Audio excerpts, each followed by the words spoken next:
Hello सांग मैंने मुझे प्रिय रूपाली वेलकम करछि मोर गोटे मिनी ब्लॉग जो मैंने मो चैनल को नुआ आछंती आ सब्सक्राइब करना प्लीज मते सपोर्ट करंतु और जल्दी जल्दी जाइए मो चैनल को सब्सक्राइब कर दियो। तो आपण मन तो जानिचंती सबुदिन भली आज भी मोर क्लास अछि सबुदिन माने कोन दिने छाड़ी दिने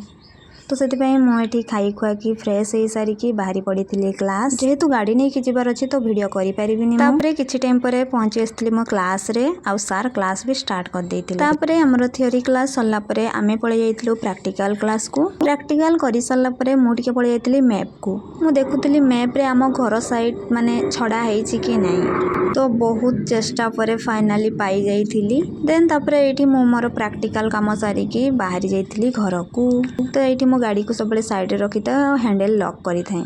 तापरे गाड़ी नहीं आसला परे एते रास्ता रे गरम जे लास्ट छिड़ा ही गली आखु रस पीवा पई ए खरा पागरे लस्सी आखु रस पी देबो ताठू शांति आ शांति नहीं जोठी आखु रस पिउची से आखु रस वाला नुहे से मो फ्रेंड आमे 9 10 एका सहित पढ़ीथिलु तो मु जेते बेले भी रास्ता रो जाय मु ता पाखरो ही आखु रस पिए पण पेना मते बहुत भल लागे ता आखु रस आ बहुत बढ़िया भी आपण माने बहुत मो सांग बोली मु प्रशंसा कर दउची। देन तापरे पी सारी के घर को पहुंची आस्तिले आ मो हालत देखन रास्ता रे आसला बेले नहीं आस्तिले सिंगड़ा आ खाइबा पई बसी जाइतिले पखाड़ बेले पखाड़ सहित थिला आलू भेंटी भजा आउ सिंगड़ा नहीं आसला बेले आउ एठी साइड रे डाली पखाड़ सहित सिंगड़ा रे जो तुराणी पानी देकी खाइबार मजा ना अलग प्रकार जनकु लागुथबो ये को नुआ नुआ डिश खाउची बट आम मयूरभंज पे तो ये सब बहुत फेमस। तापरे मु टिके रेस्ट नहीं सारिकी संध्या बेले एठी काम स्टार्ट कर देइतिली एबे जेतु मु घरे अछि आ मां भी मो पाखरे अछंती मु बहुत किछि काम रखिया पई जेते सासू घर को जेबी कोन काम करबी किए जाने। तो ठीक अछि संग माने देखाबो नेक्स्ट मिनी ब्लॉग रे रहूची टाटा जय जगन्नाथ।